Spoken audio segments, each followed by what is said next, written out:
Estamos aqui agora, deputado Leonaldo Paranhos chegou aqui já na rádio com a gente. O Paranhos está com pressa, ele precisa ir no evento da UPVEL também, né, Paranhos?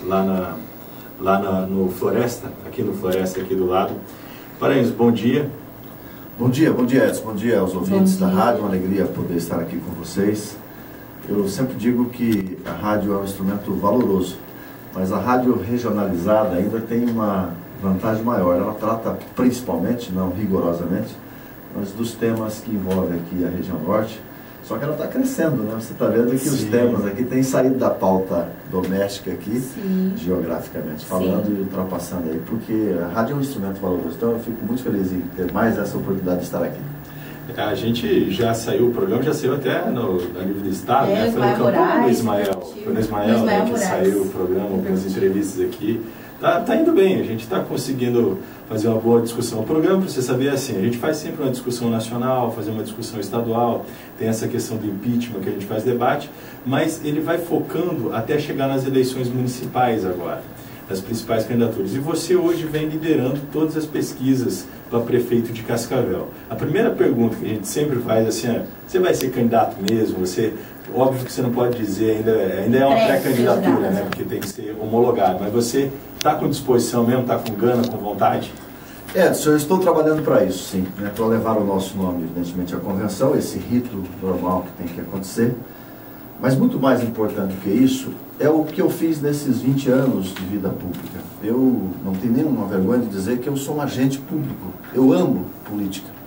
Lamentavelmente, num momento tão difícil que o país passa, né, por desacreditação da população junto à classe política. Mas eu amo fazer isso. Eu entendo que a política é um verdadeiro instrumento de encurtar as questões sociais, quando não existe o erro, o equívoco, né, a sacanagem. Então, mas a política é esse instrumento. Eu estou trabalhando para isso. Eu me preparei para esse momento, para levar até as convenções e, claro, colocar o meu nome à disposição da população, se ela entender que é o meu momento. A melhor candidatura que existe é a candidatura quando a população entende que é o momento. Fui criticado, inclusive, na eleição passada, que eu não disputei a eleição para prefeito, porque o grupo de pessoas e aquelas pessoas mais próximas cobra da gente. Mas eu entendia que eu tinha que cumprir o mandato. Aliás, entendia não, era um compromisso meu. Eu tinha gravado que se eu fosse deputado, eu iria cumprir o meu mandato. Até porque eu tinha feito algumas críticas a algumas pessoas que não cumpriam o mandato de deputado e sempre disputavam a prefeitura. Então, basta criticar, tem que... dar o exemplo, né? Falar é fácil cumprir. Então, eu me preparei para isso, tenho desenvolvido um plano de governo já há mais de um ano e vou levar o meu nome à apreciação, evidentemente, do nosso grupo político, mas principalmente à população de Cascavel. E, bom, circulou aí que, durante alguns dias atrás, que você ia para o PSD, essa questão mais partidária, né? Houve essa discussão, você ia mesmo, por que não foi, enfim? Não, eu nunca disse que... O Ratinho foi, né? Foi. Você mas assim, pelo Ratinho ter ido, havia essa especulação também, né? Eu acho que essas coisas não devem ser assim. Sabe, não é porque o Ratinho foi para o PSD que todos nós temos que ir. Nós temos que ter vida própria, temos que ter objetivos. Eu me sinto nessa condição, jogador de futebol que a cada período defende um time. Eu acho isso muito ruim. Agora, eu quero esclarecer aqui que a ida do Ratinho é um processo de longo prazo. Não é que o Ratinho mudou de partido. O Ratinho ampliou porque ele espera poder disputar as eleições em 2018. O PSD tem muita afinidade com ele. Veja bem, nós temos um partido com 12 deputados. Tínhamos um partido com 12 deputados, ele mudou para um partido que tem 3. Mas dentro de um combinado que também parte da bancada do PSC iria para o PSD. E assim aconteceu. Nós temos 6 deputados hoje no PSC. Eu acabei ficando na Secretaria-Geral do partido. Migrou 5 com o deputado Ratinho Júnior para o PSD e um dos deputados foi para o DEM. Que isso nós achamos que não estava dentro do nosso planejamento. Perdemos um deputado. Né? Mas foi uma mudança visando as eleições de 2018. Eu aqui, próximo a uma eleição, mudar de partido, eu entendi que era uma mudança desnecessária. Eu considero o PSD parte do grupo de um projeto político na cidade, no estado, né?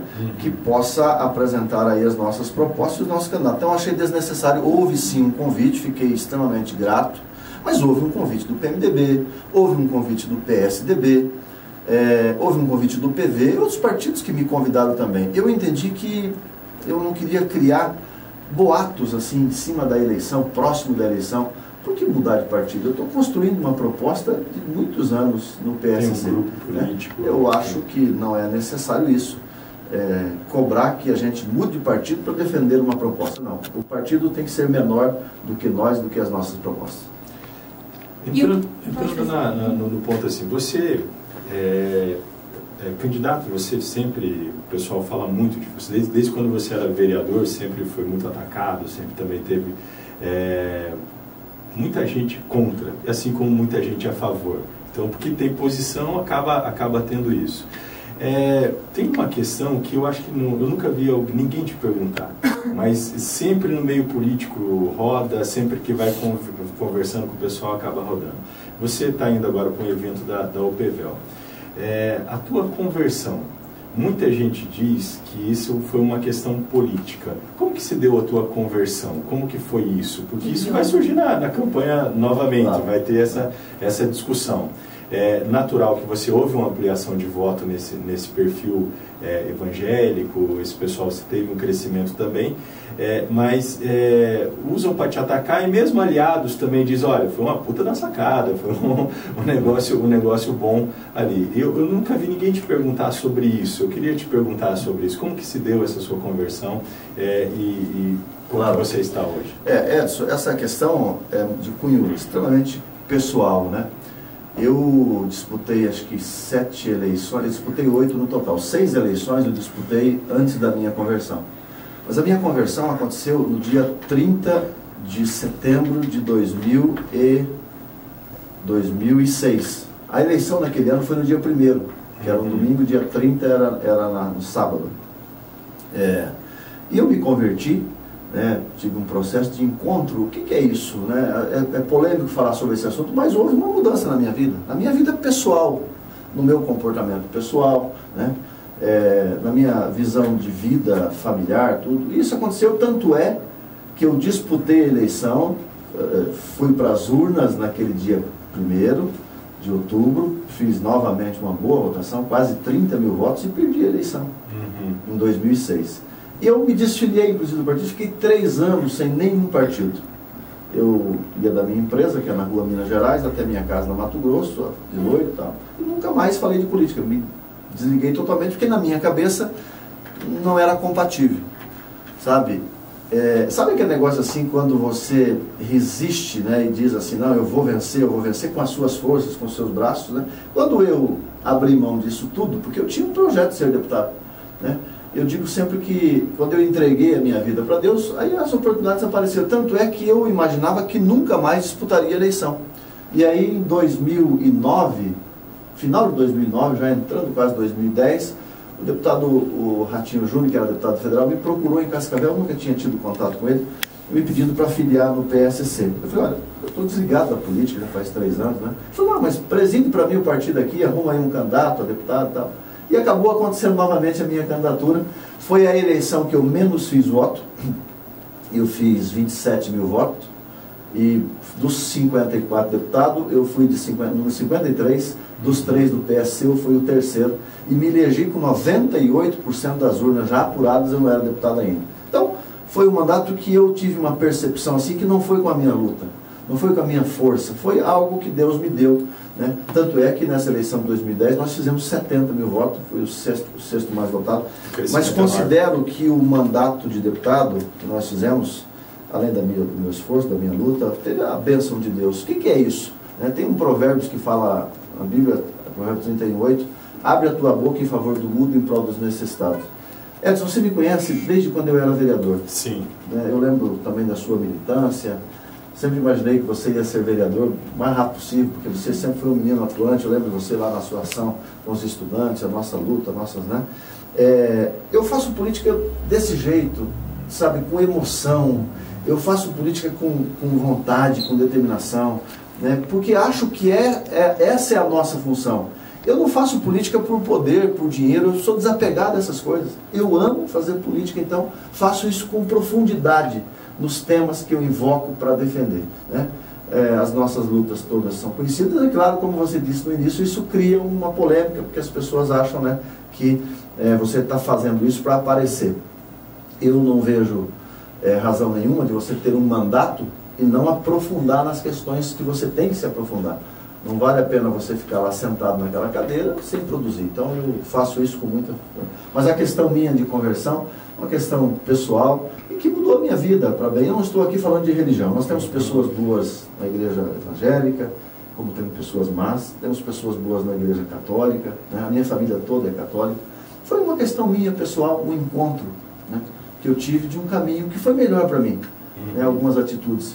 Eu tenho alguns valores já, antigo Edson, eu fui boia frita, trabalhei na roça, fui criado sem pai, né, não tive a figura do meu pai em casa. A minha mãe, a Dona Preta, tem 85 anos, mora ali na Jorge Lacerda, está viva até hoje, e ela criou a gente com rigor absoluto, sabe, de valores, assim, que você não podia pegar um carrinho quebrado na rua que não lhe pertencia.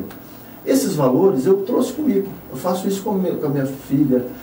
Às vezes, ontem mesmo aconteceu, eu estava na sala à noite, e minha filha saiu do banheiro e foi lá, Maria Eduarda, tem 6 anos. Eu estou falando isso aqui, são detalhes, né, mãe? Mas é bom, ela deixou a luz acesa lá do banheiro, eu falei, filha, vamos lá. Eu estou falando isso assim, porque são valores que os pais colocam na vida da gente, e nós temos que colocar, eu sou pai de 3 filhos, para que isso tenha valor no futuro, né? A gente vai para a aula para aprender didaticamente, mas a educação é dentro de casa. Isso a minha mãe me deu rigorosamente, que aquilo que não me pertence, Laís, não me pertence. Então, mesmo na política, que as pessoas falam, mas a política todo mundo é bandido, todo mundo é ladrão. Eu tenho temor a Deus, eu não faço corrupção, não me envolvo nessas coisas. Graças a Deus, nunca tive uma insinuação na minha vida por todos os órgãos que eu passei. Não é esse o meu objetivo. Mas misturar religião e política, que tem todo esse debate, o Estado é laico, alguns políticos acabam misturando as coisas. Qual a tua opinião quando acontece isso? Eu acho que não deve, porque a religião é de cunho pessoal. Eu acho que não deve misturar isso, né? Você usar a política para a religião, ou vice-versa, usar a religião para a política. Ou aplicar princípios religiosos em leis. Né? Veja bem, eu acho muito difícil, talvez, assim, uma pessoa que usar essa questão, né? É muito visível isso, quando você usa a religião, né, para se beneficiar. Isso é muito visível, as pessoas percebem isso de forma... Eu não sou pastor, né, eu não prego, eu dou testemunho daquilo que mudou a minha vida, dou testemunho positivo, para ver se isso consegue ajudar uma pessoa ou outra, né? Eu acho que tem obrigação, a palavra de Deus fala que nós temos que dividir aquilo que Deus nos dá. O que é? Não é só as coisas materiais, é dividir aquilo que Deus nos dá. Se Deus me deu um caminho que é melhor, que melhorou o meu casamento, que melhorou a minha questão como ser humano, eu tenho que dividir isso com alguém, né? Vamos voltar aqui para a parte das eleições municipais. Todo mundo coloca você como favorito para a prefeitura. Assim, onde a gente passa para conversar, todo mundo diz, o Paranhos só não ganha se não quiser. A gente sabe que na política não é assim.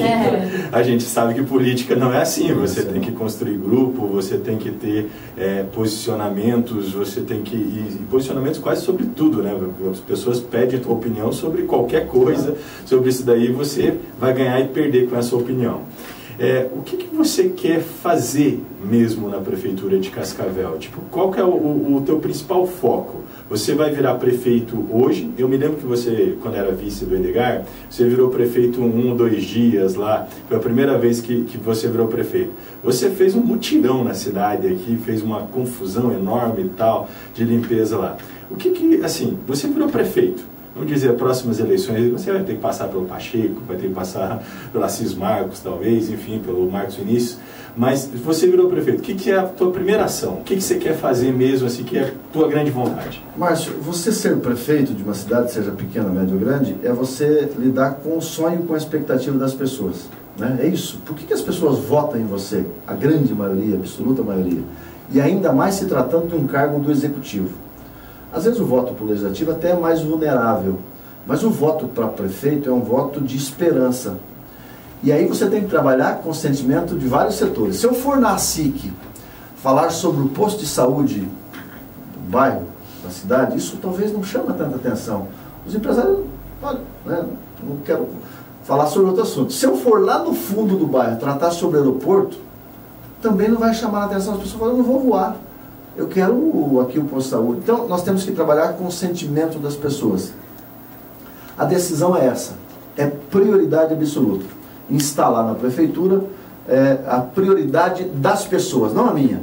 A prioridade das pessoas. O que é? Nós temos desafios na saúde pública, na educação. e traçar, veja bem, eu não vou lá e não vou conseguir mudar o nosso orçamento. O nosso orçamento é aquilo, as nossas despesas fixas é aquilo. Então por que o Paranhos é tão bom assim que vai conseguir resolver o problema de Cascavel como se fosse uma varinha mágica? Não, para isso não consegue. Mas vou estabelecer gestão. Fazer com que, nós falamos esse dia lá no hospital sobre isso, gestão pública, né? Atender as prioridades, cortar totalmente o desperdício, organizar. Você sabe disso, Edson, que nós não temos em Cascavel um plano municipal de saúde. Se nós sairmos daqui agora, formos lá no HU, nós vamos ter lá uma criança, uma pessoa com um pequeno problema de saúde que não deveria estar lá. Ele deveria ser atendido aqui na base. Se nós sairmos daqui e formos lá no PAC do Veneza, vamos encontrar uma pessoa com 70, 80 anos que está lá 15 dias esperando um leito que o HU não suporta mais trazer, porque está lotado. Então, nós precisamos organizar isso. Nós temos que ter a saúde preventiva de forma muito forte. Eu volto agora da Europa, nunca tinha ido, fiz uma viagem de 8 dias. Na Espanha, eles investem 60% na saúde preventiva, para que as pessoas não fiquem doentes. Porque lá custa em torno de 4 euros um atendimento preventivo, R$40 mais ou menos por mês, hoje, enquanto que um atendimento, depois que a pessoa fica doente, passa de 150, porque envolve o médico, o especialista, o equipamento mais sofisticado. Então, é inteligente a gente investir na saúde primária, né, na baixa e média complexidade. Então, a minha decisão lá é isso. E eu me preparei para isso, a experiência também é importante, Edson. Porque você tem que ter passado por essas coisas, né? Lidar com a Câmara, onde eu fui vereador, né? Lidar com o meu vice-prefeito, porque eu já fui vice-prefeito, lidar com o deputado estadual que vai nos atender, com o secretário de Estado. Então, a minha primeira decisão é priorizar. Eu tenho uma proposta da criação dos territórios, que vai facilitar o nosso trabalho, que são 15 territórios, são mini-cidades. Mini-cidades. Na Europa a gente chama isso de províncias. Lá nós vamos fazer aqui os territórios com aproximadamente 8, 9 mil residências, cada território desse, levando o serviço essencial na ponta: saúde, segurança pública. E a segurança pública eu quero criar, além da guarda municipal, da guarda patrimonial, a segurança comunitária. Muito bom. A Islene, mais alguma pergunta? Ainda sobre a articulação política, sei que ainda é tudo, mas fala-se do Renato Silva, de repente, ser seu vice, ou você falou do PSD, vai ter uma coligação entre vocês, talvez, está tendo essa conversa? Estamos trabalhando nisso. E quem que deve ser seu vice? Quem você gostaria? Pois é. Veja bem, eu não tenho, o perfil eu tenho. Eu não tenho um nome, não, até porque nós estamos lá com aproximadamente 10 partidos, sabe? Nossa, tudo isso já? Quantos? Quase 10 partidos. Nossa, porque, chatão. será que eu consigo falar o nome aqui? O PSC, o PTC, o PSDC, o PV, o PRP, o PTB, o DEM, que é o Solidariedade, meu Deus. O próprio PSC. O PSC. E eu tenho um que eu ainda não tenho a resposta, tem que ser franco aqui. Espero muito que esse partido me ajude, que é o partido do Jardim de Matos, PTB. Tive uma conversa boa com toda a executiva deles, mas eu não posso aqui ser leviano dizer que ele me deu a palavra, não me deu. Né? Nós estamos trabalhando isso para que venha um médico, uma pessoa que tem uma reputação boa, tem um time bom. O Jorge Santos, que é presidente da AMIC, foi candidato, está conosco, faz parte inclusive do nosso grupo de coordenação. Eu acho que também está. Então são 10 partidos. E aí tem outros partidos que nós estamos trabalhando. O PSD, por exemplo, eu considero extremamente importante estar conosco. O Ratinho Júnior é o presidente estadual do partido. O SEAT, almocei com eles na terça-feira. Você apoiou o PSD com o Jorge Lange na última também? Mas ele também me apoiou, né? Eu apoiei ele para prefeito, ele me apoiou para deputado estadual, um trabalho maravilhoso que ele fez, ajudou a coordenar a campanha. Então acho que o PSD estará conosco. Mas respondendo de fato a sua pergunta, o perfil do vice, eu imagino assim, um empresário, alguém, não só por ser empresário, um empresário que tenha também seja representante, aceitação, né? Porque eu quero me dedicar muito à política. Eu acho que o prefeito tem que estar envolvido. Eu seria um prefeito, se Deus me permitir, a população aceitar, muito presente às causas lá na ponta. Eu preciso que um vice-prefeito cuide um pouco mais dessas outras ações administrativas, os temas principais com os empresários, para que a gente possa avançar num todo. Eu saberei respeitar o meu vice. Eu já passei por dificuldade quando fui vice. Isso não é fácil, não.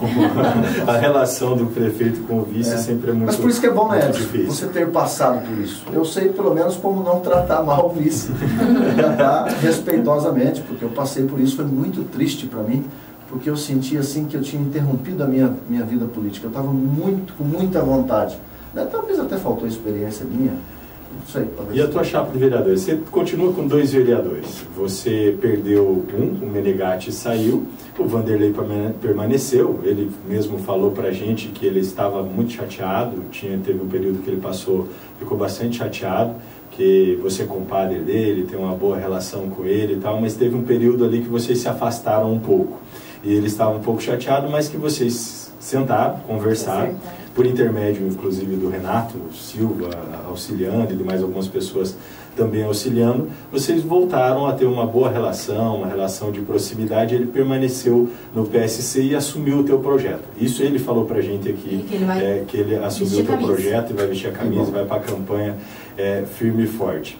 Você então tem o Vanderlei e você tem o Inter, que entrou agora, né? Foi o Fernando Inter. O Fernando. Vocês, como é que está a tua chapa? Você tem chapa completa, está firme? Quantos vai eleger? Quanto que é o projeto? Né? Só vai saber quanto vai eleger no ano de eleição, mas qual que é o projeto de vocês? Eleger 2, 3?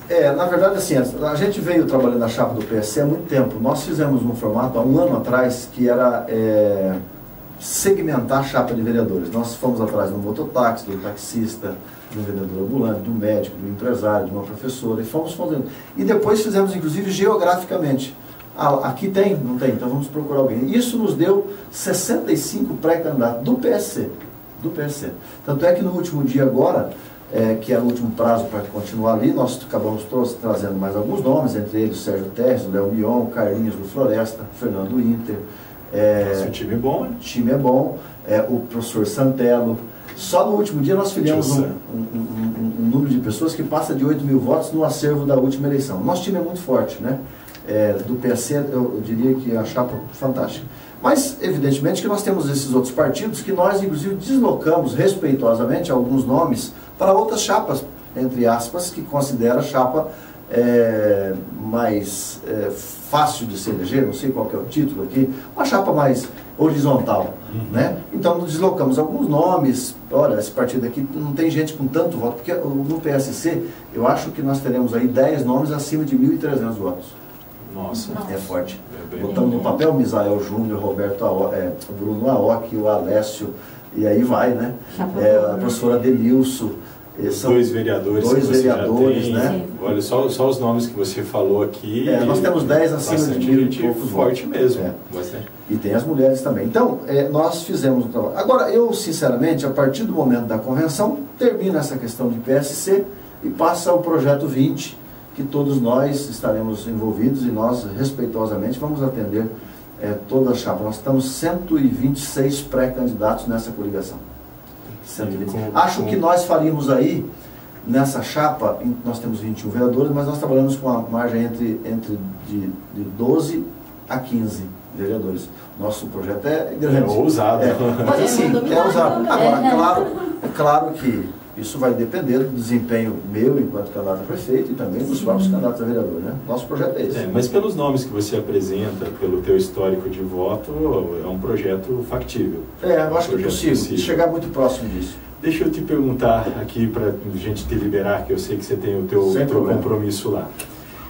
Quem é o seu adversário para essa eleição? Porque todo mundo tem uma análise assim. A gente fez uma banca de aposta aqui para você saber de quem são os possíveis nomes, quem que ficaria e tal. Até agora na banca de aposta a Laís Laine está ganhando. Por um ponto. A gente brinca assim, você deu um cartão vermelho pro Jorge Lange, mas é uma brincadeira. Eu gosto mais do Jorge. Não, e ele fala muito bem de você. Vocês têm uma boa relação. Respeito. Mas a nossa banca de aposta é quais são os nomes que permaneceriam nas candidaturas firmes e tal lá. Eu apostei que o Jorge permaneceria, pela questão dele e tal. De todos nós aqui, o único que não apostou, disse, o Jorge não vai permanecer, foi a Laís. E eu acertei. As fontes da Laís estavam mais... capacidade de analisar, como Chamou a as fontes dela. Não, mas A Laís está ganhando por 1 ponto de diferença por causa do Jorge Lange. Mas para você, quais são os candidatos, quem que você acha que vai disputar, qual que é o campo político, mas quem é o teu adversário? Em termos de voto, adversário para disputa eleitoral, não que seja uma pessoa que você não goste ou que você não tenha relação. Mas quem que é? A gente já fez aqui para ter antecipado, nós achamos que é você e o Pacheco que tenha uma boa condição hoje de aceitação e teria uma boa disputa. Podendo surgir por fora um outro nome aí, com mais expressão aí, alguma coisa, o que não surgiu ou que ainda vai botar a campanha na rua. Nós estamos ainda um pouco longe das eleições, né? Mas eu acho que esse quadro não muda muito mais assim, né? Os nomes que aí estão colocados. Agora, o que vai talvez mudar um pouco o quadro é o candidato que nós chamamos de candidato oficial, né? Uhum. Porque o candidato oficial, ele vem com uma campanha estruturada. A gente sempre sabe que o peso da máquina, ela é importante em determinado, ela tem um desgaste, porque esse candidato tem que assumir o bônus e o ônus, e normalmente o ônus é maior, mas é um candidato que vem com força. Então, o candidato do Passo, quem for ele, eu acho que muda, porque eles estarão juntos. Eu abri mão, inclusive, de ter alguns apoios, porque não queria ter uma eleição vinculada. Hoje o PSC não está vinculado ao governo federal, também não está vinculado ao governo estadual, nós estamos livres. Mas o candidato do Passo, eu acho que pode ter um desempenho forte, porque queira ou não queira, eles têm aí... Se uma prefeitura tiver 80% de não aceitação, tem 20% de aceitação. Claro. A capacidade de transferir isso pode ajudar. Então o candidato do Passo será o mesmo candidato do governo do estado. Porque o PSDB, o PDT, vai caminhar aqui numa candidatura. E o PSDB me parece que não tem candidato. O Maurício acho que não é mais candidato, será que é? Ele até agora ainda não desistiu, ainda diz que é possível e tal, mas ele está na nossa banca de aposta que difícil de sair. É a mesma visão que eu tenho, apesar que respeito a candidatura dele. Mas o PSDB e o PDT, quer dizer, Edgar Bueno e Beto Richa estarão juntos numa candidatura. Que não vai ser você. Que não será eu, com certeza. Eu acho que seria uma agressão minha à população, porque eu e o Edgar nós tivemos um rompimento. Eu não tenho nada pessoal contra o Edgar, nada pessoal não. Mas nós tivemos um rompimento. Na eleição de 2004, eu debati com ele na Tarobá, nós saímos quase de maca de lá. Quase de maca. Debateu ou bateu, Rato? Não, foi debateu e bateu. Né? Que foi terrível aquilo para quem acompanhou aquele debate. Então, assim, desde aquele momento para cá, eu não tive mais ações políticas com o Edgar. Nunca fui para a tribuna fazer uma questão pessoal, porque não entendo. Mas não seria natural. Não seria natural, né? Eu, por exemplo, nas votações que tiveram polêmicas na Assembleia, IPVA, ICMS, os professores, eu votei contra o governo. Então, e é lógico, o governo também não vai me apoiar. Hoje o André Bueno está no PSDB aqui de Cascavel. Então, eles terão um candidato.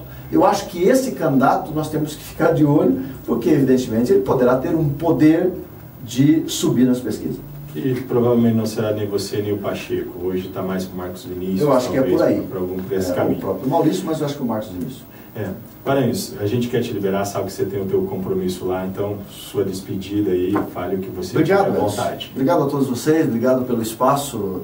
Vou trabalhar isso. Eu acho que o resultado positivo de uma eleição é o trabalho. E tem uma pesquisa que diz no Paraná, acho que foi a Paraná Pesquisa que fez, que fala que o eleitor, ele, nas próximas eleições, não quer promessas. Só que essa promessa não é somente a promessa, eu vou fazer isso na saúde, eu vou fazer isso na educação. Não. É a promessa do candidato. Ele, a pessoa. Aqueles que vão votar, porque muita gente diz que não vai votar, mas aqueles que vão votar dizem assim, eu vou votar em quem eu conheço. Tipo assim, quem fez, faz. Talvez nesse momento eu possa ter aí da população uma aceitação pelo aquilo que eu fiz na cidade, aquilo que eu sou, se fiz pouco e muito, mas aquilo que eu sou principalmente. Então, eu quero pedir aos eleitores para que acompanhem não só a vida do Paranhos, acompanhem a vida de todo mundo, que é candidato, que é muito importante. A nossa próxima eleição, ela tem um contexto diferente das demais, nessa crise que nós estamos passando. Você é a favor ou contra o impeachment? Pois é tão triste isso, né? Tão triste falar. Muito difícil, né? Nunca eu gostaria que tivesse impeachment em lugar nenhum. Mas eu quero que o eleitor entenda que talvez seja necessário o Brasil, porque eu não consigo ver que a Dilma consiga ter uma reação ao ponto de reagir o país. Reagir no sentido positivo. Ela está presa Eu lá atrás achei, inclusive, que a Dilma é vítima desse processo todo, que engoliram a Dilma de tal forma, né? Mas eu acho que o impeachment é necessário. E acho, inclusive, que a entrada do Michel não vai resolver o problema. Mas é um momento que possa dar à economia do país uma nova discussão. Acho que a Dilma está cercada. Sabe aquela pessoa que não tem saída? Ela chegou nesse estágio. Mas é muito triste. É muito triste. É uma ferida que fica na nossa democracia, qualquer impedimento, porque a população votou nela. Mas esse é o processo. Não conseguiu superar a crise, não conseguiu gerenciar, passa por esse momento que infelizmente é necessário. Tá certo, deputado. Obrigada pela participação. Quando você for candidato, queremos o senhor de volta aqui. Aqui vai ter debate, né? Vai ter. Vamos fazer algumas coisas aí. Já estamos organizando algumas coisas lá. Muito obrigado, Paranhos, pelo seu tempo e estamos à disposição. A hora que tiver alguma coisa, pode trazer para a gente aqui. Deus abençoe. Um abraço a todos vocês. Bom dia, bom sábado. Tchau, tchau. Tchau, tchau. Tchau, tchau.